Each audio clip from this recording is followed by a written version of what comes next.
Doctor APJ Abdul കലാമിൻ്റെ forge your future എന്ന് പറയുന്ന ഒരു പുസ്തകമുണ്ട്. അതിനകത്ത് ഒരു ചോദ്യം ഇതാണ്: താങ്കൾ എന്നോട് ഹാർഡ് വർക്ക് ചെയ്യാൻ വേണ്ടി പറയുന്നു, ഞാൻ നന്നായിട്ട് ഹാർഡ് വർക്ക് ചെയ്യുന്നുണ്ട്.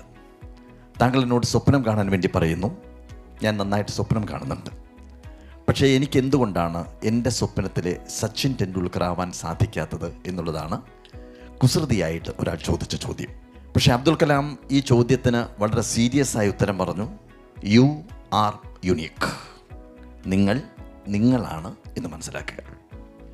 ഇത് ബേസിക്കലായിട്ട് നിങ്ങളോട് എല്ലാവരോടും പറയുവാനുള്ളൊരു കാര്യം ഇതാണ്: നമ്മൾ ഒന്നിനെ അനുകരിക്കാൻ ശ്രമിക്കാതെ നമ്മളായിട്ട് ജീവിക്കാൻ നമുക്ക് സാധിച്ചു കഴിഞ്ഞാൽ അതാണ് ജീവിതത്തിൻ്റെ ഏറ്റവും വലിയ സൗഭാഗ്യം. പക്ഷേ മനുഷ്യരുടെ ഏറ്റവും വലിയ ദൗർബല്യം എന്ന് പറഞ്ഞു കഴിഞ്ഞാൽ നമ്മൾ മറ്റൊരാളെ അനുകരിക്കാൻ വേണ്ടി ശ്രമിക്കുന്നു എന്ന് പറയുന്നൊരു വലിയ പ്രശ്നമുണ്ട്. അപ്പോൾ ആദ്യം എനിക്ക് നിങ്ങളോട് പറയാനുള്ളത്, നിങ്ങളുടേതായിട്ടുള്ള വഴികളിലൂടെ നടക്കാൻ ശ്രമിക്കുക എന്നുള്ളതാണ്.